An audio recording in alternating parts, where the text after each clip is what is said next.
इस नाथ बाबा के मंदिर का इतिहास, प्राचीन इतिहास ये है कि लगभग ये स्थान 400 वर्ष पहले यहाँ पर श्री नाथ बाबा जो थे नाथ बाबा कहीं से विचरण करते हुए यहाँ पर आए, और आने के पश्चात यहाँ पर ये जगह उनको बहुत अच्छी लगी साधना के लिए, क्योंकि ये स्थान जो है सरजू नदी के तट पर ही है, पावन तट पर है ये नाथ बाबा का स्थान। वो आए यहाँ पर, वो तपस्या करने लगे और तपस्या में इन्हें जो है पूर्ण शक्ति आ गई, दैविक शक्ति आ गई, जिसके द्वारा उस शक्ति का चमत्कार होने लगा धीरे धीरे। और उन्होंने यहाँ पर जिंदी समाधि लिया है, और इन्होंने चारों धाम की तीर्थ यात्रा करके हर जगह से, चारों धाम की हर जगह से वो जल, मिट्टी, भस्म लेकर के आए यहाँ पर, अपने जिंदी समाधि इन्हें लिया। और उसी समाधि जो है इनके 4 पिंड हैं जहाँ पर लोग जल चढ़ाते हैं। यहाँ जल चढ़ाने का ऐसे बहुत बड़ा पुण्य है, क्योंकि यहाँ जो जल चढ़ाता है वो चारों धाम में जल उसका चढ़ जाता है। इसलिए कार्तिक पूर्णिमा में बहुत काफ़ी भीड़ होती है, लोग बहुत दूर दूर से यहाँ जल चढ़ाने के लोग आते हैं, और कुछ लोग विदेश से भी यहाँ आ जाते हैं, और बहुत काफ़ी भीड़ होती है। कार्तिक पूर्णिमा में लगभग में 2-3 लाख आदमी की भीड़ होती है। स्नान का मेला लगता है और बड़ी व्यवस्था होती है, नगर पालिका की तरफ से भी मेले की व्यवस्था की जाती है, और बहुत अच्छी तरीके से कार्तिक पूर्णिमा मेला लगता है। और ये स्थान को जो यहाँ लोग आते हैं, यहाँ पर उनके द्वारा कोई, जब वो शुरू में नाथ जी आए यहाँ पर, तो एक वृक्ष उनके द्वारा लगा हुआ है। उन्होंने कोई वृक्ष की सिद्धि किया था, और उस सिद्धि हो करके उस वृक्ष पर के वो चढ़ कर जा रही थी कोई देवी, कोई जो है शक्तिशाली जादूगिरी थी, वो उस वृक्ष पर जा रही थी। इन्होंने देखा, उस वृक्ष को रोक दिया। वो वृक्ष आज भी सामने यहाँ समक्ष में लगा हुआ है, सभी लोग आकर के इस वृक्ष का दर्शन करते हैं। ऐसे वृक्ष को लगभग 300-400 वर्ष पूर्व भी जो लोग भी देखे हैं, हम तो मेरी तो उम्र है, लेकिन हमारे पूर्वज जो भी लोग हैं वो देखें इस वृक्ष को, जैसे के तैसे देखें। आज भी वो वृक्ष जैसे वो रख के गई ऐसे रखा हुआ है। मंदिर के पश्चिम दिशा में ये बरगद का वृक्ष है। ये जो बरगद का पेड़ दिख रहा है यही? जी हाँ, जो समक्ष में आपके समय जो दिखाई पड़ रहा है ये बरगद का वृक्ष है। जी हाँ। कितना वर्ष पुराना ये मंदिर? ये लगभग में आपसे बता रहे हैं 6ठी पीढ़ी से, हम 7वीं पीढ़ी पर हैं, तो लगभग में 400 वर्ष लगभग में हो रहा है ये पुराना। हाँ। और यहाँ के जो हाँ, यहाँ के जो ये जिंदा में ही समाधि ले, हाँ, वो नाथ बाबा जिंदी समाधि स्वयं लिए, इसलिए इस समाधि का बहुत बड़ा महत्व है। बहुत दूर दूर के लोग आते हैं दर्शन। यहीं पर लिए थे? यहीं पर लिए थे, इसी जगह पर लिए थे, इसी मंदिर उन्हीं का आज उन्हीं की पूजा हो रही है। हाँ, नाथ बाबा के नाम से प्रसिद्ध स्थान है। यहाँ पर विष्णु भगवान की मूर्ति सामने स्थापित है जो दिखाई पड़ रही है, और नीचे जो इस समाधि स्थल है नाथ बाबा की, इन्होंने यहाँ पर जिंदी समाधि लिया, और वो चारों धाम से तीर्थ यात्रा करके जब आए जी, तो उन्होंने आकर के अपना जो है चारों धाम की मिट्टी, जल, भस्म लेकर के आए। आकर के उन्होंने पिंड स्थापित किया। 4 पिंड हैं। ये जो है बद्रीनाथ का पिंड है, ये जो है आपको जगन्नाथपुरी का है, ये श्री रामेश्वर का है, ये द्वारकाधीश का है। जो लोग यहाँ पर जल चढ़ाते हैं वो समझिए कि चारों धाम का जल यहाँ चढ़ जाता है, इसलिए यहाँ भीड़ होती है। और ये इनकी जो है ये समाधि है, उन्होंने जिंदी समाधि यहाँ लिया था। समाधि के अंदर उन्होंने स्थापित किया ऊपर 4 पिंड जी, जिंदे में ही। हाँ, जिंदे में अपनी समाधि लिया, इसलिए स्थान का महत्व बहुत ज़्यादा है। जो लोग यहाँ पर आकर के कोई भी मनसा में, कोई भी मन की मानसिक कल्पना होती है वो पूरा हो जाता है। कितना वर्ष हो गया ये समाधि लिए हुए? लगभग में 400 वर्ष जी, क्योंकि उनके शिष्य जो है 6-7 शिष्य उनके जो हुए हैं, उनकी समाधि अलग है। 7वें नंबर पर मैं हूँ, 6 लोग शांत हो चुके। उनके बाद 7 में मैं हूँ। तो इसलिए ये अनुमान किया जाता है कि 400 की लगभग में पहुँच ये समाधि। समाधि 400 वर्ष 5 लोग जी, 6 लोग वहाँ, 6 लोग समाधि, उनके बाद 6 लोगों की समाधि हो गई। उनकी सेवा करते करते 6 बाई 6 करते करते 6 लोगों का शरीरांत हो गया है। 7वें नंबर पर मेरा मैं चल रहा हूँ। आइए उन लोगों का हाँ जी, समाधि दिखा हाँ चलिए।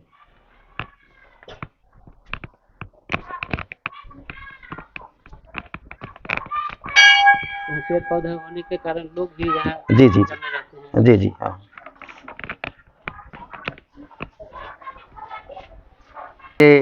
ये समाधि जो है गुरु नाथ बाबा के बाद में सर्वप्रथम शिष्य उनके ये हुए। उनका शरीर होने के बाद उनके शिष्य ये हो गए 2 नंबर, और उनके शरीरांत के बाद उनके शिष्य ये हो गए, और इसके बाद उनके शरीरांत होने के बाद उनके शिष्य ये हो गए, और उनके शरीर के अंत के बाद में इनके शिष्य ये हो गए, और उसके शरीर के अंत के बाद में ये शिष्य हो गए, और इनके बाद मैं शिष्य इनका मैं 7वें नंबर पर मैं शिष्य। ये गद्दी लगभग में 400 वर्ष लगभग में हो रही है, समय हो रहा है। और इस मंदिर का और खास बात है कि इसके बगल में सरजू नदी है। हाँ, खास में किस तरह इसके बगल में दक्षिणी दिशा में सरजू नदी, पावन सरजू नदी बहती हुई है। लोग ये धार्मिक स्थल है, लोग यहाँ कर लोग स्नान करते हैं, पूजा अर्चना करते हैं, नाथ जी में जल चढ़ाते हैं, और लोग दर्शन करते हैं, दर्शन करते हैं। जब वो विश्वामित्र के साथ में आए अयोध्या से, तो सबसे पहले वो बक्सर में गए। बक्सर में विश्वामित्र जग करते थे, उनका जग विध्वंस राक्षस लोग कर देते थे। जग की सुरक्षा के लिए भगवान राम लक्ष्मण को विश्वामित्र जी वहां से अयोध्या से लेकर आए, तो अपना जग को संपन्न कराए, और संपन्न जग कराने के बाद पुनः वहां से फिर वापस ये स्थान पर आए। ये स्थान जो है सिंह ऋषि का था, जहाँ पर आज हम बातचीत कर रहे हैं। इस बहुत त्रेता में यह स्थान सिंह ऋषि का था। यहाँ पर आए, वही कार्तिक पूर्णिमा के दिन भगवान राम लक्ष्मण विश्वामित्र जी यहाँ पर आए, और सिंह ऋषि ने उनका स्वागत किया, और इसके बाद में थोड़ी समय यहाँ ठहरने के बाद इसी रास्ते किनारे रास्ते से गौतम ऋषि के आश्रम में वहां जाकर अयोध्या को उन्होंने उद्धार किया। इसके बाद उसी रास्ते से सीधे सीधे फिर जनकपुर के लिए प्रस्थान किया।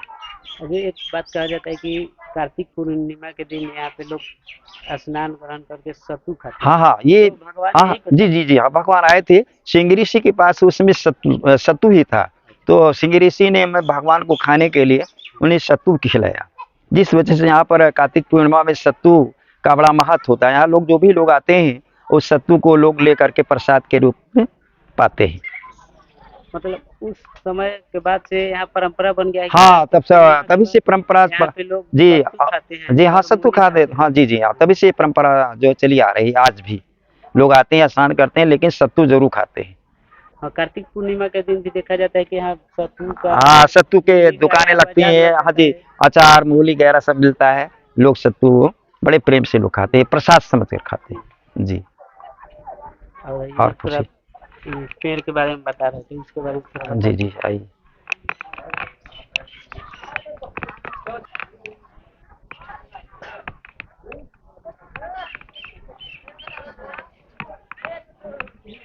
जो पेड़ के बारे में हाँ, इस पेड़ के बारे में बता रहा हूँ कि जब से नाथ बाबा थे यहाँ, साधना वगैरह कर रहे थे, पूजा अर्चना कर रहे थे, उसी समय में कोई जादूगिरिन जो थी इसी वृक्ष को सिद्ध कर लिया था, जिसको उसने जो है इसी वृक्ष पर बैठ करके वो आ रही थी।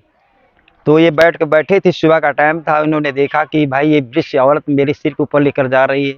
तो उन्होंने उससे बोला गया ये वृक्ष को लाकर यहाँ रख दे। जब वो लाकर वृक्ष रख दी, सारी शक्ति उसकी खत्म हो गई। वो हाथ जोड़ करके महाराज से बोली कि महाराज तो मेरी सारी शक्ति खत्म हो गई और मैं कैसे जाऊंगी। तो नाथ बाबा ने कहा कि ठीक है, बगल में कोई दूसरा पेड़ लगा हुआ था, उस पेड़ को हाँ उस पेड़ को पर बोली कि जाकर बैठ जाओ। उस पेड़ पर जाकर चढ़कर बैठ गई, और नाथ बाबा ने जल का छींटा मारा, वो पेड़ वहाँ से उखड़ा और फिर चली गई। वो चली गई बनारस, वहाँ पर गंगा में स्नान किया, जहाँ पर आई थी वहाँ फिर चली गई। तो तभी से वृक्ष जैसे जहाँ पर रख दी है, वो वृक्ष आज भी रखा हुआ हरा भरा है। लोग उसको दर्शन करते हैं। तो सामने ये वृक्ष बरगद का दिखाई पड़ता है, वही बट वृक्ष है। इसमें इसकी ये है खूबी के लोग जो है इसमें आकर दर्शन करते हैं। भूत प्रेत पिशाच वाले जो दुखी होते हैं वो आकर के जो नवरात्र में इस वृक्ष की भी पूजा करते हैं, तो उनका कष्ट दूर हो जाता है, वो अच्छे हो जाते हैं। यही सरयू नदी। ये सरजू नदी, ये पवित्र पावन नदी सरजू नदी है। और ये सरजू नदी ये वहाँ भगवान अयोध्या में वो अयोध्या से चली है, वही सरयू नदी हमारे यहाँ आई है और इसमें लोग स्नान करते हैं पवित्र पावन सरयू नदी में। और यहाँ पे एक और वाकया हुआ था जो यहाँ के स्थानीय लोग बताते हैं, जी जी, इसके बारे में आप थोड़ा हाँ स्थानीय लोगों को लोग कह रहे हैं, मेरे को भी जानकारी है कि ये रिबन घाट लगता था पहले। यहाँ पर माल जो है जहाज के द्वारा यहाँ पर माल आता था, लोग यहाँ पर माल को उतारते थे, यहाँ माल का लोडिंग होता था। ये माल यहाँ से कलकत्ता की तरफ भी जाता था, नाव के द्वारा यातायात के साधन थे, यहाँ पर लोडिंग होता था, माल यहाँ पर जो है उतरता था और लोडिंग भी होता था। और यहाँ पर हम भी क्या आकर यहाँ देखे हैं कि जहाज़ें जो बांधी जाती थी उसके बड़े बड़े पत्थर भी हमने देखा हूँ। और इस जो है घाट था, ये रिबन घाट था जी। यहाँ जहाज आती थी जाती थी, माल लोडिंग होता था। और यहाँ कहने की बात है, ये घाट था, नदी थी। और शताब्दी का भी इतिहास लोग बता रहे हैं कि वहाँ से कोई दही बेचने वाली एक औरत आई, इस पार नाव से इस पार उतर के दही बेचने के लिए आई थी। और वो नाव यहाँ से छूट गई, आखिरी नाव जब उसको नहीं मिली तो यन्नाथ जी के सामने आकर के वो रोने लगी। तो नाथ जी जो है निकले, देखें बेटी तुम क्यों रोती हो बच्ची? उसने कहा महाराज जी मेरे गोद में बालक है, मेरी नाव छूट गई है और मैं जो है परेशान हो रही हूँ, मेरा बच्चा रो रहा होगा। तो नाथ जी ने कहा देखो बेटा रो मत, आओ हम तुमको ले चलते हैं। और महाराज जी कहा कि उस नदी में आगे आगे चलते थे और उस पीछे पीछे वो चलती थी और उसको ये महसूस होता था कि मैं बालू में चल रही हूँ। जब उस पार पहुँच गए तो महाराज जी ने कहा कि देखो बेटे अब तुम जा सकती हो? कहना महाराज मैं जा सकती हूँ, लेकिन महाराज जी ने एक शर्त कराया था कि जाओ बेटी एक काम करना, किसी से बताना मत, किसी से इस बात को मत बताना। लेकिन वो जो है उसने विवश होकर के उसने बता दिया, जिसके द्वारा उसका शरीर अंत हो गया। और यहाँ जितने भी नावें उसमें छूटती थी सब जयकारा नाथ बाबा का ही नाम लेकर जयकारा करते थे। मैं तो अपने स्वयं देखा हूँ, सुना हूँ। जितनी भी नावें यहाँ जाती थी सब नाथ जी की जयकारा करती थी। नाथ बाबा हाँ तो ये सदी पर हाँ लेकर ऐसे ही चले गए। हाँ अपनी शक्ति द्वारा खाड़ों पर लिए चले गए, उसको उस पार कराए रात्रि में, बस रात्रि में। हाँ रात्रि में जी। ये लोग जी इतिहास है कि मुझे शक्ति का चमत्कार है जी। आज भी है उनके अंदर ये शक्ति है कि जो कोई आकर यहाँ पर पूजा अर्चना करता है श्रद्धा भक्ति से उनकी जी उनकी मनोकामनाएं पूर्ण होती है जी।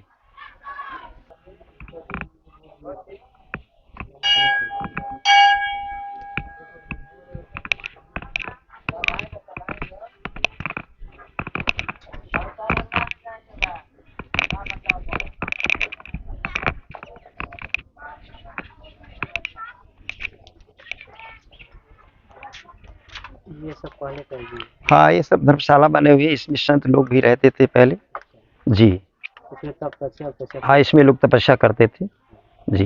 ये धर्मशाला बना हुआ है यात्रियों के लिए, यहाँ विवाह शादी भी होते हैं, लोग यहाँ पर आके अपना शादी विवाह जी जी हाँ शादी ब्याह लोग करते हैं। अभी इनके देख रेख में यहाँ जो पुजारी हैं उनका जी इस समय तो स्वयं मेरे ही देख रेख में चल रहा है जी जी जी जी जी।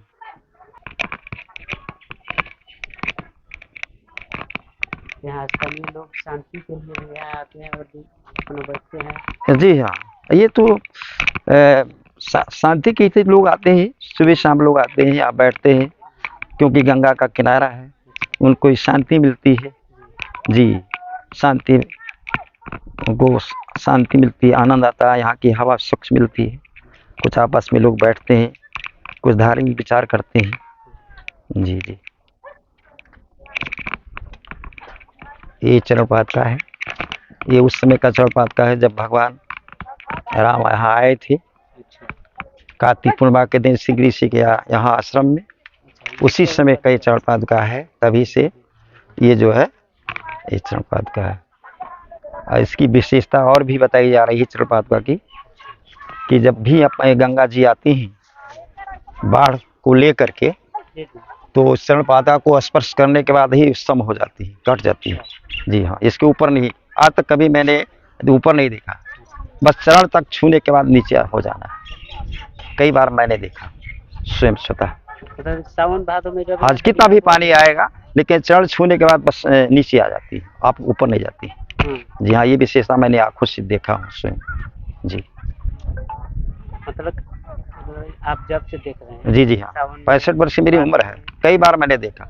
82 में बाढ़ आई थी तो स्पर्श के बाद नीचे ही होगी, तब से ऊपर नहीं आ सकती, ऊपर कभी नहीं आई। जी हाँ, ये विशेषता है। अच्छा, जब दरिया बढ़ता है तो बहुत माने बड़ पेड़ पानी में बह जाते हैं हाँ या जी जी घर टूट जाते जी हैं। जी जी ये जो एक हाँ जी छोटा सा एथी पे बनाया गया हाँ, इसमें कोई क्षति आज तक नहीं हुई, है। चाहे जितना पानी आए कोई क्षति नहीं हुई है, और ना कोई पेड़ पैसा यहाँ टकराए हुए हैं। जी यहाँ भी लोग अपना पूजा वूजा हाँ जी करते जी हैं। हाँ हाँ जी ये शिवनाथ बाबा जी का जी हाँ, ये चरणपाद का है, भगवान श्री रामचंद्र जी का चरणपाद का है। जी अच्छा, यहाँ जब आए थे। जब आए थे तभी से। अच्छा, ये हुआ। जी जी हाँ, क्योंकि यहाँ पर आए थे, इनके चरणपाद का पग चिन्ह इसी रास्ते से जो गौतम ऋषि को वहाँ भी गए थे, पैदल ही गए थे। जी हाँ, अहिल्या का उन्होंने उद्धार वहाँ की, यही बात। और इसी रास्ते से सीधे जनकपुर के लिए चले गए। अच्छा, कोई कहता है कि भगवान श्री राम यहाँ से नहीं, ये बक्सर से जी मतलब नहीं नदी जी के नहीं पार से। नहीं, जी बक्सर तो वहाँ तो मैं बता रहा हूँ आपसे कि बक्सर का यज्ञ विश्वामित्र जी यज्ञ पूरा होगा तो इधर ही आए। जी, उनके आने का मार्ग इधर ही है। जी हाँ, यहाँ से हो करके गए। जी, पहले सिंह ऋषि के आश्रम में वो आए हैं, क्योंकि उनकी जो मेन उत्पत्ति हुई थी भगवान सिंह ऋषि के ही द्वारा हुई थी। यज्ञ जो हुआ था, यज्ञ में सिंह ऋषि ही तो गए थे पुत्र ऋषि यज्ञ में, इसलिए पहले यहाँ आए, यज्ञ कराने के बाद यहाँ आए। जी, हम चाहते हैं कि जैसे मंदिर का विकास हो, और विकास की मेरी कामना है, हर तरह से विकास हो, क्योंकि विकास की यहाँ कमी है। और यहाँ पर जो है स्थान बहुत अच्छा है, लेकिन विकास को देखते हुए कुछ विकास नहीं कर पा रहे हैं, इसलिए विकास में चाहता हूँ। मंदिर में जो है विष्णु भगवान की मूर्ति है, हनुमान जी की मूर्ति है, और समाधि स्थल है अंदर। और बाकी जो दाहिने तरफ में जो मंदिर है वो गुरु जी लोगों की समाधि है। यहाँ से सुनते कि जल भर कर लोग, हाँ, यहाँ से जल सरजू में, यहाँ से जी जी जी, यहाँ से जो है जल भर करके ढोल स्थान में ले जाकर लोग चढ़ाते हैं। उस समय सावन में काफ़ी भीड़ होती है। सावन में पूरा जी, सावन में पूरा मेला लगता है, बहुत विशाल मेला लगता है। और कार्तिक पूर्णिमा के दिन कार्तिक पूर्णिमा, जी हाँ, सबसे बड़ा मेला कार्तिक पूर्णिमा में लगता है, लेकिन सावन में भी मेला लगता है। यहाँ जल लोग यहाँ से जल भर करके ढोल स्थान में जाकर चढ़ाते हैं, और महेंद्र नाथ में लोग जाकर जल चढ़ाते हैं। हाँ, सतयुग त्रेता द्वापर जी लोग आते हैं। जी, मैं बता रहा हूँ, यहाँ से लोग कभी कभी तो विदेश से लोग भी आ जाते हैं, बस वगैरह आ जाती हैं, और इधर सिवान से लोग भी आते हैं, यकमा दाऊदपुर महाराजगंज, इधर मशरक, और इस साइड में जो है छपरा से और आगे होकर के लोग ऐसे यहाँ पर आते हैं, और काफ़ी दूर दूर के लोग आ जाते हैं। उत्तर प्रदेश से बलिया से भी आते हैं, बलिया से भी बहुत सी दुकानें यहाँ आ जाती हैं, लोग जल पूजा के लिए आते हैं। जी,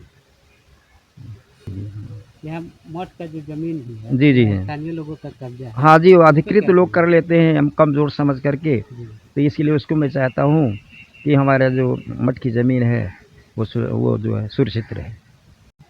जी, हमारा नाम महंत हरिहरानंद गिरी है, और इस मठिया का मैं महंत हूँ।